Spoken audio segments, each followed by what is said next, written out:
Sisi nabantwana igama likaYesu waseNazaretha.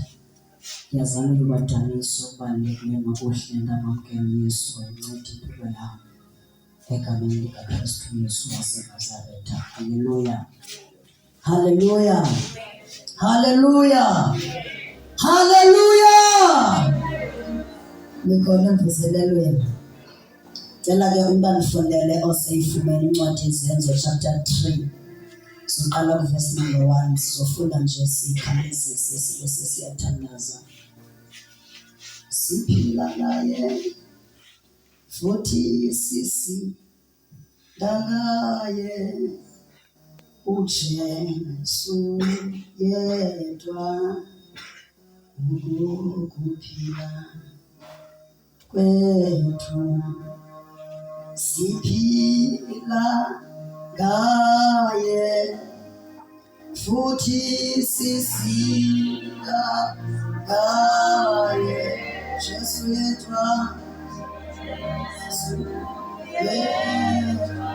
ukuphila ngaye Jesu yedwa uJesu yedwa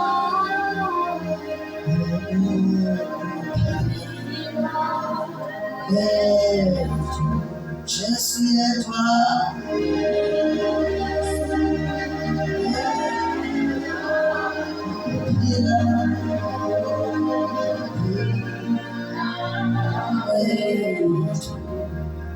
cela umuntu asifundele noba kusesiXhoseni, noba kusesiNgesini, noba kusesiZulwini, noba isiGrike uba sikhona. Egameni likaYesu waseNazaretha, incwadi yezenzo zabapostile.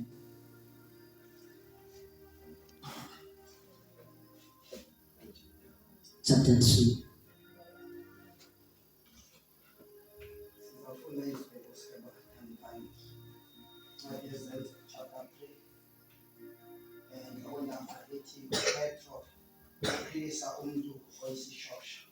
uPetro uphilisa umuntu oyisishosho.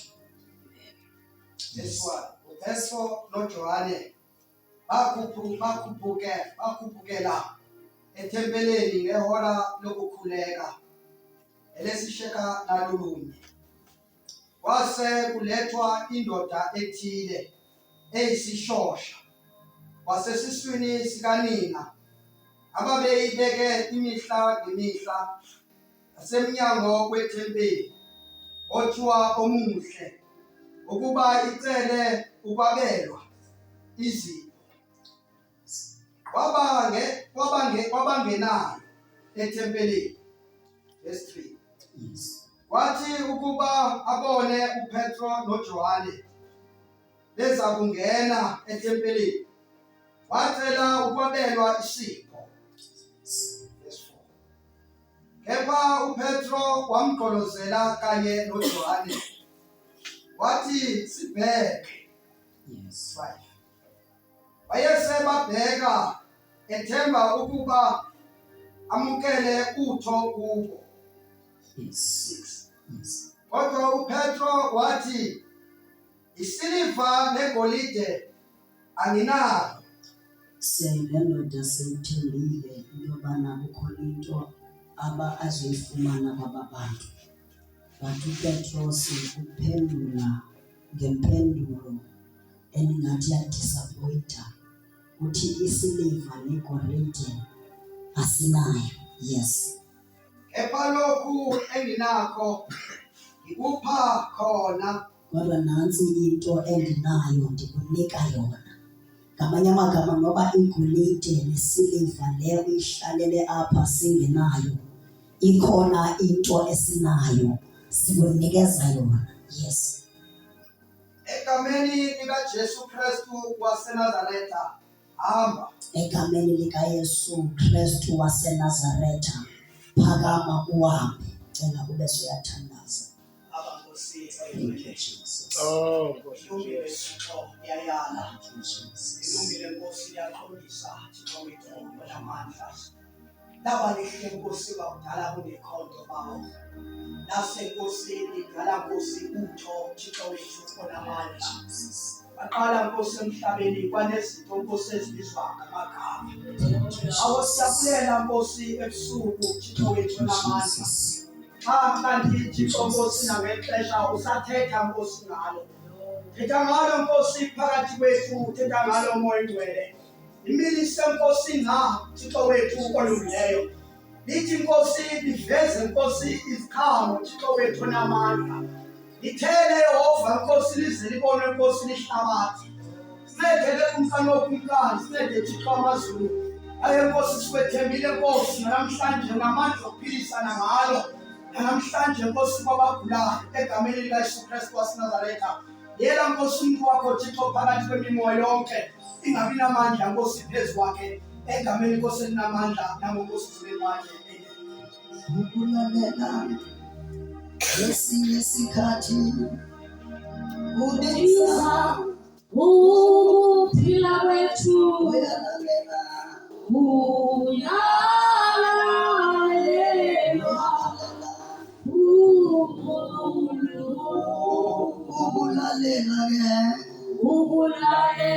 ukulalela esinye isikhathi ubiza ukuphila kwethu uyalalela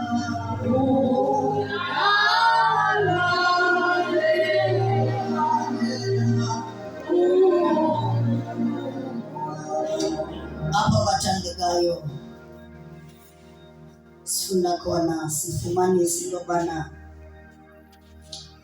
kwakulixesha lokuthandaza but before sifike kule ncwadi asiqala le ncwadi yeTestamenti entsha kunencwadi ezi-4 before sifike kule ncwadi yezenzo ezi ncwadi zi-4 zibizwa ngoba zincwadi zevangeli noba zincwadi zabavangeli and kuzo zonke ezi ncwadi kungexesha uvezwa ukuzalwa kukaYesu nokuphila kukaYesu nokungcatshwa kukaYesu nokubethelwa kukaYesu nokufa nokungcwatywa nokuvuka kwakhe kuzo zonke ezi ncwadi. Then xa sifika kule ncwadi yezenzo sifika umbhali wale ncwadi xa eyivula uyivula ngesethembiso esathethwa nguYesu isethembiso sedinga lamandla kaMoya Oyingcwele uthi xa ngaba ebhala uLuka ngoba nguye umbhali wale ncwadi uthi ebhala ku chapter number 1 uthi akuba ehlile uMoya Oyingcwele yokwamkeliswa amandla libe ngamangqina eJerusalema libe ngamangqina kwaJuda naseSamari nakulo lonke elimiyo.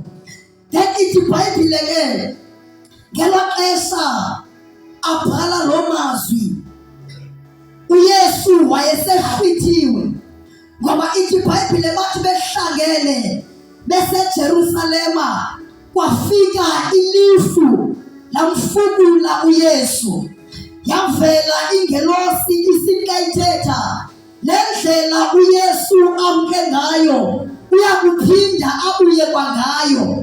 Ngamanye amagama ngexesha abafundi bakaYesu bahleli eJerusalema bahleli benethemba elithi uYesu lo ebesikade sinaye nokuba ehambile emhlabeni kodwa usazophinda kuyo.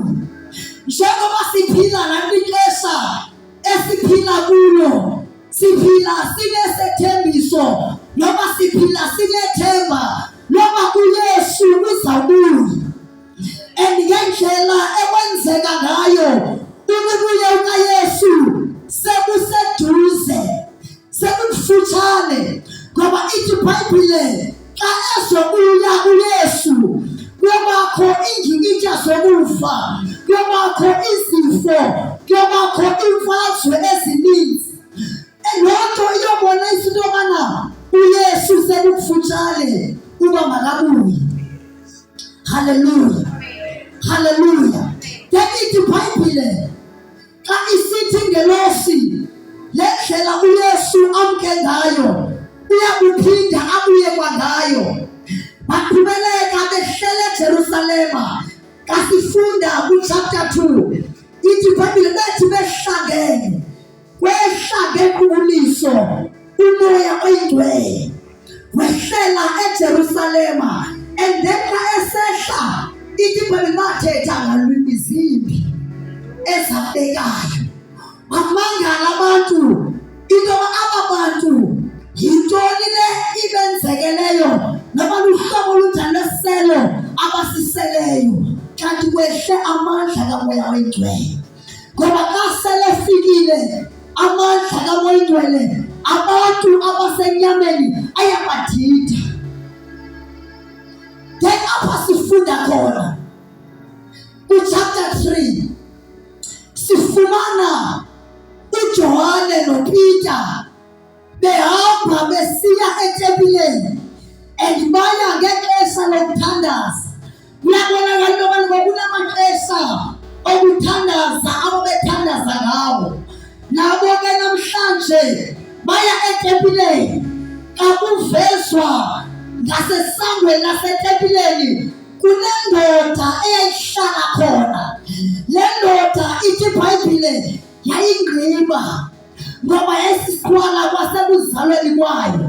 Ithe izalwa yazalwa isisikwala, yakhula yandala yafikele budodeni isisikwala. Ngamanye amagama ayazi enye impilo ngaphandle kokukhwalela. Ayibazi obunye ubomi eke ikuphile ngaphandle ngoba iphile ngokucela amalizwi. And into enhlupha ngale ndoda alikhazwa igama layo.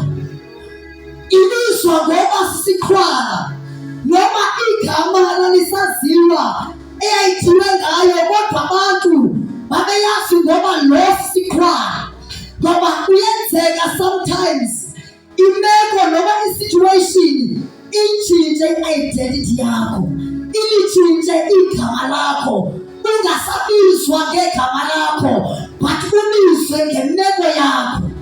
Bathi noma abantu bethetha ngawe bathethe bekubiza ngemeko yakho hayi ngegama lakho. Ngoba isituation noma imeko iyalitshintsha igama lomuntu. Mhlawumbi le ndoda yayinegama elimnandi, mhlawumbi kwakuthiwe nguntsikelelo, kwakha ngumpumelelo, but laqiba igama layo ngenxa yemeko ezalelwe kuyo. Kunabantu abanamagama abawanikezwa ngabazali bawo but amagama wabo awasasetyenziswa, kusetyenziswa amagama emeko zabo. Ngoba imeko iyalitshintsha igama lakho. Hallelujah.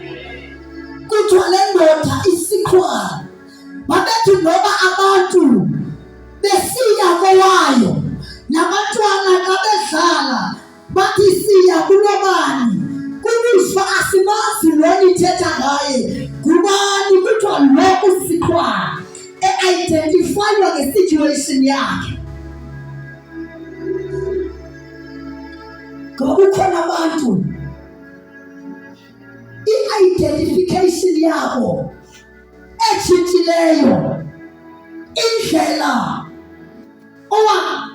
obizwa ngayo kungabi seyindlela obizwe ngayo ngabazali bakho. Igama onikezwe lona likibe nasebantwini. Umntu ike imbambi imeko ngohlobo lwaba uba ngaba ngumama noma ngutata. Utata abanjwe yimeko yokunina, abizwe lo ngoba kuthiwa linyina lendawo, abizwe ngoba sisidakwa igama lakhe lingasaziwa.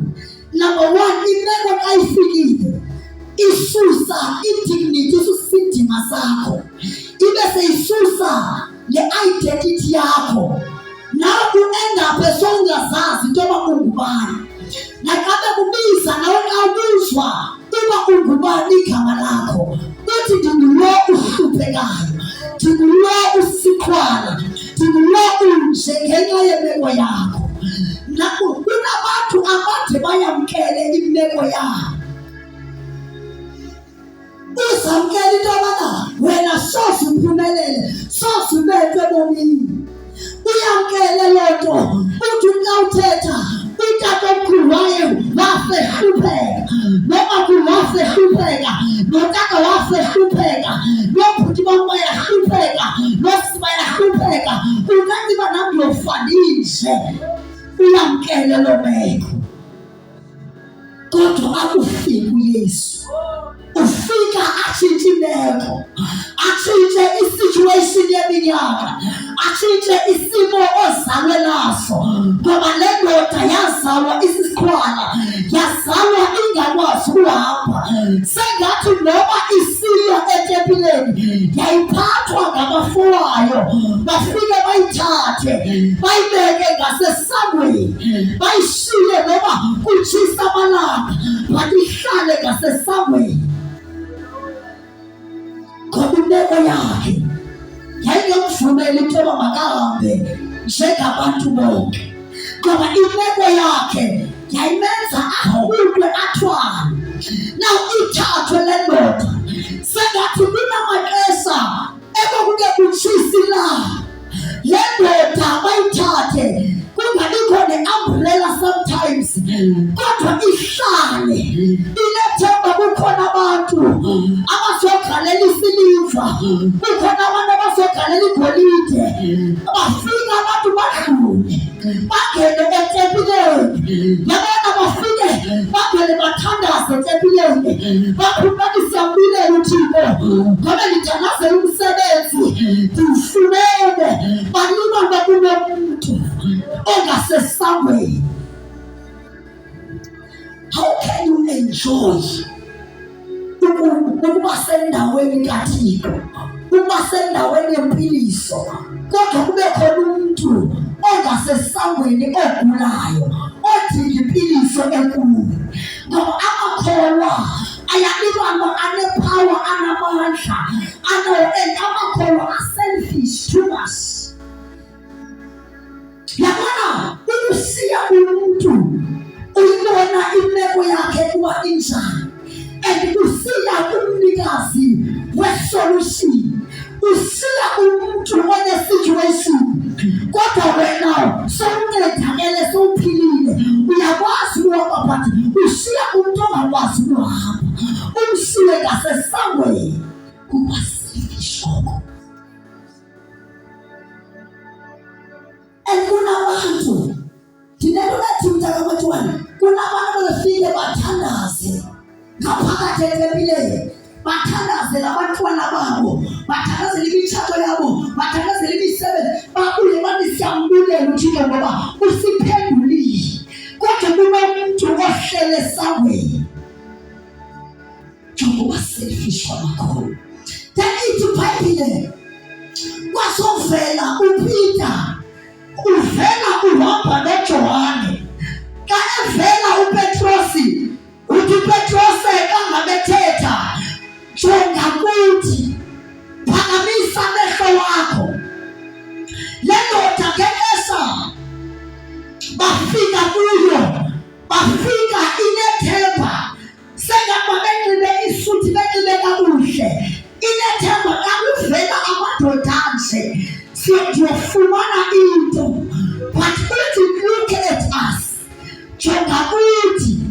Ngamanye amagama ukuze lento ikusebenzele yijonga apha kuthi. Ngamanye amagama bathandekayo, when we preach kumele abantu baqale bajonge kuthi. Hallelujah. Ngoba kugcwele abashumayela bathi sujonga mna, bathi bamba into endiyithethayo, bathi look at us, jonga kuthi. Yabona ka ushumayeza umuntu yiba ngumzekelo kuye, ngoba uYesu uyasindisa, ngoba uYesu uyaphilisa. Athi ujonga kanjani, uthi ndimbona apha kumu eyihlangula impilo yam, ndimbona apha kumu endinceda nam. Look at us, jonga kuthi. Yaphakamisa amehlo le ndoda, yaphakamisa igcwele ithemba loba ndizofumana igolide ngoba ndizofumana isilivere.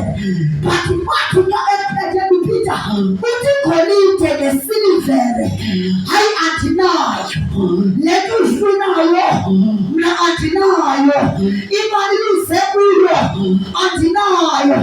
Sengathi le ndoda abantu bayinikile igolide but yaqhubekela ihlala ngasesangweni ngoba akukuyo yonke into elungiswa yimali. Kukhona izinto ezingadingi ubutyebi bakho, kukhona izinto ezingadingi imali yakho but ezidinga uYesu. Kukhona izinto ezingadingi ntwalo yabo wenu namakhadi wabo wenu nobutyebi wenu but ezidinga uYesu. Because i-situation yakho le meko ukuyo wena ayifani neyabanye abantu. Ithi iBhayibhile bayinikeza abantu imali, bayinikeza igolide nesilivere but yaqhubeka ihleli ngasesangweni, yaqhubeka ihleli itela amalizo. Mamela nokuyelela noma ungawufumani umsebenzi, uphangele use-ofisini, usebenze ngekhompyutha ube neemoto ezininzi but i-situation yakho ngeke itshintshe yiloo nto. Because your situation ayidingi imali, ayidingi izinto eziphathekayo. Noma ungathiwa ungayimaneja emsebenzini wakho but imeko yakho ikwenza ungamaliso imaneja, ikwenze ube nomvandedwa i-situation ojongene nayo, ikwenze ube inhlekisa kuthiwa yebo uphumele uyaphangela unemoto but akalala ebusuku, lala ngeenyembezi. Because akuyiyo yonke into edinga imali. Ndifuna nawe ulapha mhlawumbe uthi ndiyaphangela, ndiyafunda, ndinazo zonke izinto ndiyathandaza kwenzeka but kunale nto uhluphayo. Zazi noma ungathoma ngezo zinto uyamdinga uYesu empilweni yakho. Because uYesu is the source of life. Awukwazi ukuphila ngaphandle kukaYesu. Yabona nxa silapha emhlabeni sifana nenhlanzi. Inhlanzi ayikwazi ukuphila ngaphandle kwamanzi. So nomuntu akakwazi ukuphila ngaphandle kukaYesu. Ngisho noma ungawuhle umile kahle but if awunaYesu usisidumbu esiphilayo. Ngoba ithi iBhayibhile fasifile iziphoso nazizono. Kodwa ngaye uKristu sanikezwa ukuphila, sanikezwa umoya. Yabona uPeter noJohn besa bephethe umoya, but igolide nesiliva thina asinayo. Kodwa into esinayo sikunikeza yona. Sithi egameni likaYesu, egameni likaYesu waseNazaretha, phakama uhambe. Sengathi balinza amagama ekudala ethetha kule ndoda but bathe egameni likaYesu phakama uhambe. Kuthi bani immediately yaphakama le ndoda but uhambe kwayo ababikho nomali. Yangena etempileni, yangena igijima, yangena ijayiva ngoba ihlangene negama likaYesu. Awukwazi ukuhlangana leli gama uphinde upholwe ube nomali, ube ordinary njengabantu bonke. Kase uhlangene leli gama iyatshintsha imotive yakho, iyashintsha imood yakho ngoba xa lifikile igama likaYesu lidala izinto ezingekhoyo zibe khona, livusa abafileyo, liphilisa abagulayo. Igama likaYesu lithi egameni likaYesu phakama egameni likaYesu. Sengathi bafika abathandazeli, bayithandazela kodwa yahlala. Bafika abaprofethi, bayiprofetha, bathi ngeke uhlale kunje kodwa yahlala ngasesangweni. Bafika abanentambo, bayifaka iintambo zabo kodwa yahlala ngasesangweni. Bafika abamafutha, bayinikeza amafutha neziwasho kodwa yahlala ngasesangweni. Bafika namadoda bathe egameni likaYesu waseNazaretha, ngegama likaYesu baniza igama elinamandla. Ethi iBhayibhile igama likaYesu linikezwa amandla emhlabeni, lanikezwa amandla ezulwini ngoba linamandla. Igama likaYesu ngasibiza lona, amadimoni ayathoba. Ngasibiza lona igama likaYesu bekufileyo kuyavuswa. Ngasibiza lona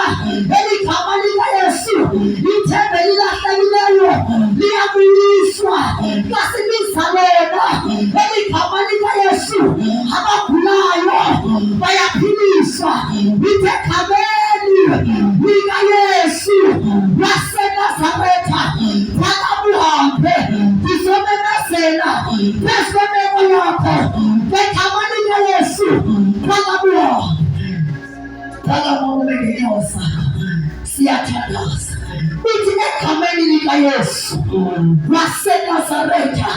Andazi namhlanje yintoni imeko yakho, andazi namhlanje yintoni isimo sakho, andazi namhlanje siyintoni izulu Sathani akubambe ngazo, kodwa sizomemezela egameni likaYesu waseNazaretha. Izinto ezibamba ifamily yakho, izinto ezibamba abantwana bakho, sizothe egameni likaYesu, egameni likaYesu waseNazaretha. Mhlawumbe na uzamile wayangathandazela waya kumagqirha waya kosiyazi, kodwa imeko yakho ayikhange itshintshe, kodwa sizothi nali igama elinamandla kunawo onke amagama, igama likaYesu. Funeka sizothandaza namhlanje, sithandaze nomuntu othi imeko yakho inzima kakhulu, sekudala ndizama ndiye kogqirha ndaye kosiyazi ndaye koprofethi kodwa ndincedakali, kodwa namhlanje ndizomemezela ukuthi kukhona igama elinamandla, igama elikhululayo, igama eliphilisayo. Whatever izinto ezibamba ifamily yakho, izinto ezibamba abantwana bakho, kodwa igama likaYesu linamandla ngaphezu kwazo. Izinto ezibamba umtshato wakho, igama likaYesu linamandla ngaphezu kwazo. Kukhona nje namhlanje funa ukuthandaza nawe balebise ngaphambili wena uthi ewe isimo sami sinzima, mhlawumbe ukuthi wazalelwa kule meko wakhulela kuyo, kodwa khona elungayo balebise ngaphambili sithandaze nawe egameni likaYesu Kristu waseNazaretha. Wena uthi Nkosi ngikethele yami impilo, kudala ndisokola, kudala ndizama, uSathane uyibambile impilo yami, amadimoni azibambile izinto zami, kodwa nali igama likaYesu waseNazaretha, igama elikhululayo, igama elisindisayo. Uzothandaza mntakamatiwane egameni likaYesu. Wena utsho kanjalo uthi ndiyalidinga, ndiyawadinga lamandla, ndiyaludinga oluncedo. Ungalebise ngaphambili egameni likaYesu. Abangosonjane Nkosi yamandla, ngazi ukuphila kwabantu konokono ophilayo dalizwe umhlaba. Wena wedwa hlumela likaJese, wena wedwa moya wokuqiniswa, wena wedwa moya oyingcwele. Siyathandaza Nkosi egameni lakho Thixo wethu ophilayo, siyathandaza nimandla onke, siyathandaza Nkosi Jesu, siyathandaza Thixo wethu, siyathandaza, siyalenza Nkosi ukuphila kwethu esandleni sakho. Philo Nkosi wethu, Nkosi mayibanjwe nguwe Thixo wethu namandla. Kukhona abazalwane odinga ukubanjelwa isimilo sakhe nguKristu. Bangabukhona abazalwane phansi kweliphahla othi namhlanje kudala okokho kwasukela okoko ndazala akho nto yalungayo empilweni yami, nokuba mhlawumbe zikhona izinto ezithi mazizalunga kodwa ziphinde zichabe, ngoba kuyenzeka izinto zithi sezilunga ziphinde futhi zichabe. So siyathandaza Nkosi ebusuku bazalwane, siyacela usonele nabagulayo, mekhona onento oyizwayo engamphathanga kahle eze ngaphambili, sithandaze naye angaphumi namhlanje egula kule ndawo imeko yakhe isefana. Ukuba ngabe ukhona abazalwane othi empilweni yakhe zikhona izinto esendizinikiwe ngabantu kodwa umahluko awukho, zike zahlatshwa imbuzi nasekhaya phezu kwempilo yami kodwa kwangalunga lutho, ngiyahamba kubathandazi kodwa kwangalunga lutho. Lithi iNkosi ngelinye ilanga kwake bakhona owesifazane owayenomopho wegazi esehluphekile iminyaka ngeminyaka. Lithi kodwa ngelinye ilanga ngithanda malithi izwe Nkosi wayesemoshe imali yakhe ezinyangeni kaningi ekusho ukuthi ngamanye amagama imali yakhe iseyiphelile. Wathi kodwa ngelinye ilanga wezwa ukuthi uzodlula uJesu waseNazaretha. Elithi izwe Nkosi waphokophela phakathi kwasisixuku wabona ukuthi akabambe nje noma ngumqukumbelo wengubo ekaYesu. Lithi ngelo xesha kanye ebamba umqukumbelo wengubo kaYesu nathi kusasa hayi uvikelane la hayi kwinyanga ezayo bathi ngexesha ubamba umqukumbelo wengubo kaYesu. Lithi ngalo lo xesha wanqamuka umopho wegazi. Nali ilizwi likaYesu. Sondela ngaphambili sithandaze nawe. Sondela sithandaze nawe. Ungahlali nemeko yakho. Ungahlali nesimo sakho. Isimo ngeke sikunqobele but asisiza ukuzokunqobela sizokudestroya kahle kahle. Sifuna ukuthandaza nesimo sakho. Siyathandaza abazalwane egameni likaJesu Kristu waseNazaretha. Ngiyacela mfundisi ubavuma sonele ngaphambili beka izandla phezulu. Mfundisi egameni likaJesu Kristu waseNazaretha siyacela mzalwane uphakamise izandla. Mayikhona abazalwane omunye angaphumi umuntu